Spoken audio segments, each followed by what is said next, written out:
अब अपन क्या करेंगे, जो वेलोसिटी v है ना उसके दो कंपोनेंट्स करेंगे। v cos थीटा की वजह से इस चार्ज पार्टिकल के ऊपर कोई फोर्स नहीं लगेगा। इस मोशन को हम कहते हैं हेलिकल पाथ या हेलिक्स कहते हैं।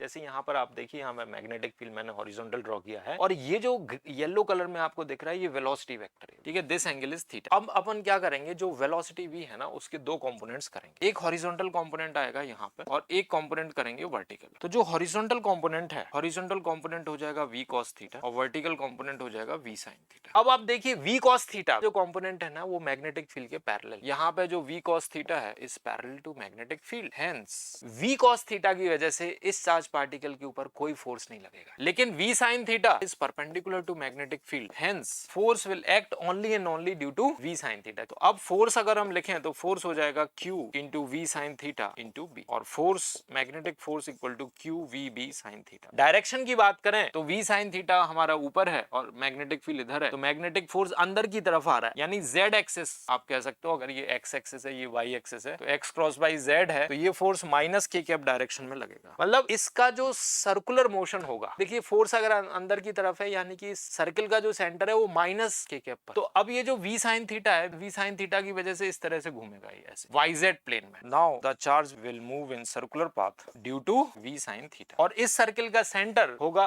माइनस z एक्सिस पर। तो रेडियस कितना हो जाएगा, रेडियस हो जाएगा mv sin theta upon qv। This is the radius of this circular path. Radius of this circular path is equal to mv sin theta upon q। तो इसका जो सेंटर होगा वो होगा माइनस z एक्सिस पर है और इस तरह से घूमता रहेगा। अब लेकिन v cos थीटा खाली नहीं बैठे, v cos थीटा की वजह से ये पार्टिकल आगे प्रोपोगेट करेगा। तो अब देखिए दोनों का एक साथ मोशन विजुलाइज करिए। v sin थीटा इसको सर्किल में घुमा रहा है और v cos थीटा इसको आगे लेके जा रहा है। तो ये जो चार्ज पार्टिकल है उसका नेट मोशन कैसे होगा, सर्किल में घूमते हुए आगे जाएगा। इस मोशन को हम कहते हैं हेलिकल पाथ या हेलिक्स कहते हैं, राइट। तो नेट मोशन अगर मैं इस पार्टिकल का ड्रॉ करूं तो नेट मोशन इसका कुछ इस तरह से होगा, देखिए हेलिक्स। अब यहाँ पर हेलिक्स की पिच डिफाइन होती है। पिच का मतलब होता है कि जब ये चार्ज पार्टिकल एक सर्किल पूरा करता है, एक सर्किल पूरा करने में कितना टाइम लगेगा, टाइम पीरियड के बराबर 2 pi m upon q b. 2 pi m upon q b theta वीटा पे डिपेंड नहीं करता, वो उतनी रहेगा। तो जब ये इतने टाइम पीरियड में कितना आगे बढ़ गया, तो जितनी देर में ये आगे बढ़ा, जितना डिस्टेंस आगे बढ़ा, that distance is known as the pitch of the helix. मतलब अगर हम कहें यहां से लेके यहां तक ये आगे बढ़ गया, यहां से लेके यहां तक बढ़ गया, ये पिच ऑफ द हेलिक्स। तो ये जो पिच है this is equal to distance covered हो जाएगा स्पीड जो कि v cos थीटा रिस्पॉन्सिबल है into time period is 2 pi m upon qb। This will be the pitch.